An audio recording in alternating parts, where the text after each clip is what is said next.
हेमंत सोरेन की गिरफ्तारी और अब केजरीवाल की गिरफ्तारी। तो सवाल ये उठने लगा है कि मोदी जी ने जो दावा किया है कि अब की बार 400 पार, तो क्या विपक्ष के सारे नेताओं को जेल भेज करके 400 पार पहुंचेंगे, या फिर विपक्ष के जितने विधायक हैं, मंत्री हैं, जितने स्थानीय नेता हैं, उनको जेल भेजवा करके आराम से वो 400 पार नहीं 543 का आंकड़ा भी छू लेंगे।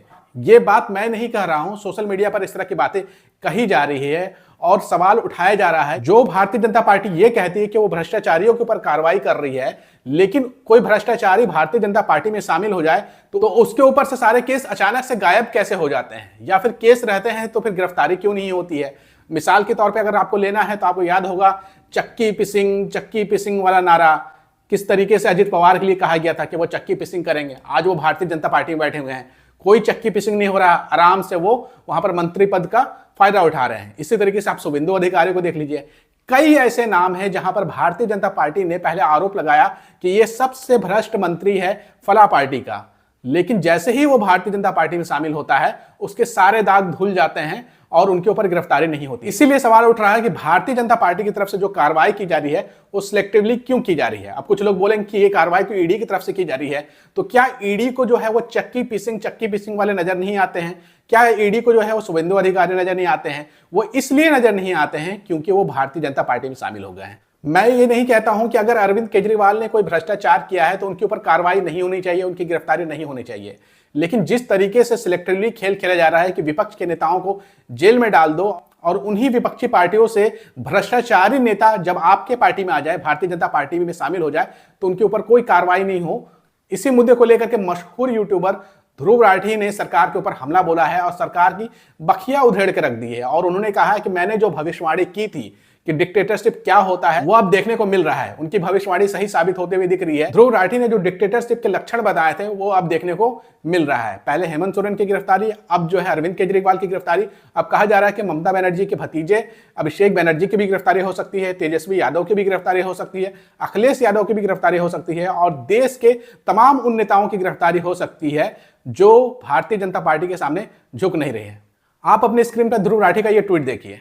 ध्रुव राठी ने दिल्ली के मुख्यमंत्री केजरीवाल की गिरफ्तारी के बाद कहा है, कांग्रेस के बैंक खाते फ्रीज कर दिए गए हैं और केजरीवाल को जिस तरीके से गिरफ्तार किया गया है, मेरी भविष्यवाणी पूरी तरीके से सही साबित होती है, जो कि मैंने डिक्टेटरशिप वीडियो में बनाया था और वो पूरी तरीके से आज सही साबित होती है। साथ ही साथ ध्रुव राठी ये भी कह रहे हैं कि 2024 का जो इलेक्शन है वो आखिरी इलेक्शन है, इसके बाद तो सिर्फ इलेक्शन नाम का रह जाएगा। यानी कि ध्रुव राठी चेता रहे हैं कि पूरी तरीके से लोकतंत्र खत्म हो जाएगा, ये 2024 का आखिरी चुनाव है जब हम जो है खुल करके वोट कर पाएंगे। ये बात ध्रुव राठी कहते हुए दिख रहे हैं। इसके अलावा वरिष्ठ पत्रकार रवीश कुमार की एक वीडियोस भी वायरल हो रही है, जिसमें वो कहते हुए नजर आ रहे हैं कि इलेक्टोरल बॉन्ड के मुद्दे से ध्यान भटकाने के लिए अरविंद केजरीवाल की गिरफ्तारी की गई है, और लगातार अब मीडिया जो है वो अरविंद केजरीवाल की गिरफ्तारी के ऊपर चर्चा करना शुरू कर देगा। और इलेक्टोरल बॉन्ड के मुद्दे को किस तरीके से गायब किया है मीडिया ने, वो आप सब जानते हैं। ये बात जो है वरिष्ठ पत्रकार रवीश कुमार अपनी वीडियो में कहते हुए दिख रहे हैं। साथ ही साथ उन्होंने ट्वीट करके भी कुछ कहा है, वो देख लीजिए, फिर हम आपको वीडियो भी दिखाते हैं। रवीश कुमार ने केजरीवाल की गिरफ्तारी पर कहा है,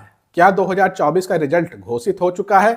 अब कोई भी सर्वे लाइए, कोई भी डेटा लाइए, सब सही हो जाएगा। कहीं से फिट कर दीजिए, सब सही हो जाएगा। 400 की जगह 543 लिख दीजिए, सही हो जाएगा। विपक्ष का मुख्यमंत्री सुरक्षित नहीं, हेमंत सोरेन गिरफ्तार, केजरीवाल गिरफ्तार, कांग्रेस का खाता बंद, विपक्ष रहित चुनाव, जनता तय करेगी या जांच एजेंसी, बेकार का सवाल है। यहां से आप रवीश कुमार की वीडियो देख लीजिए। क्या जांच के नाम पर जांच एजेंसियों के इस्तेमाल से विपक्षी दलों को इस तरह खत्म कर दिया जाएगा? क्या इस तरह से चुनाव होता है? क्या किसी को भरोसा नहीं कि जनता से समर्थन मिलेगा? क्या प्रधानमंत्री नरेंद्र मोदी को अपनी लोकप्रियता पर भरोसा नहीं है कि वे चुनाव में उतरने से पहले विपक्ष के नेताओं को इस तरह से बंद करा रहे हैं? क्या जनता इतनी भोली है, वह नहीं देख रही है कि ये जांच एजेंसियां कितनी निष्पक्ष हैं? अगर ये निष्पक्ष हैं तो बीजेपी के नेताओं के घर का पता इन्हें नहीं मालूम आता है? क्यों चुनाव के मैदान में लड़ाई शुरू होने से पहले विरोधी दलों को निपटाने की कोशिश लगती है? मनीष सिसोदिया पहले से जेल में हैं, कई महीने हो गए। सत्येंद्र जैन कई महीनों से जेल में हैं। संजय सिंह कई महीनों से जेल में हैं। अदालत के हस्तक्षेप और आदेश के बाद संजय सिंह को राज्यसभा के सदस्य के रूप में शपथ दिलाई जाती है। कदम कदम पर नेताओं को रोका जा रहा है, इस तरह से प्रताड़ित किया जा रहा है। स्टेट बैंक ने चुनावी चंदे का जो डिटेल दिया है, उसकी खबरें इस गिरफ्तारी की आंधी में उड़ सकती हैं, उड़ जाएंगी। वैसे भी चुनावी चंदे के इस घोटाले को जनता तक नहीं पहुंचने दिया गया। मीडिया ने बहुत बेईमानी कर ली इस देश के लोकतंत्र के साथ, इस देश की जनता के साथ। अब यही खबर घर घर पहुंचेगी, विपक्ष भ्रष्ट है, विपक्ष के नेता जेल में हैं, चुनावी मैदान खाली हैं, एक ही नेता हैं, वही लोकप्रिय हैं, वही विकल्प हैं, वही भविष्य हैं, वही वर्तमान है, बाकी सब अतीत। इन हालात में किसी का दिल नहीं घबराता है। मुझे नहीं लगता वो अंकिल भी भीतर भीतर कांपता होगा, घबराता होगा, जो दिन भर हाउसिंग सोसाइटी में झूठ फैलाता है, बस खुलकर इन दिनों कुछ कह नहीं पाता है। तो आपने रवीश कुमार को सुन लिया होगा, वो कह रहे हैं कि किस तरीके से गोदी मीडिया ने चाल चली है, सरकार ने चाल चली है कि इलेक्टोरल बॉन्ड पर लोग चर्चा ना कर सके। उसके लिए केजरीवाल की गिरफ्तारी इस वक्त की गई है और अब जो है लगातार चर्चा होगी विपक्ष के नेताओं की गिरफ्तारी के ऊपर। बहुत ही चालाकी के साथ इलेक्टोरल बॉन्ड के मुद्दे को डाइवर्ट कर दिया गया है, लोगों के ध्यान से हटा दिया गया है, गोदी मीडिया के जरिए भी और सरकार के द्वारा भी। केजरीवाल की गिरफ्तारी को आप कैसे देखते हैं, कमेंट करके अपनी राय जरूर दीजिएगा। अगर आपको ये वीडियो पसंद आई है तो ज्यादा से ज्यादा शेयर करिएगा।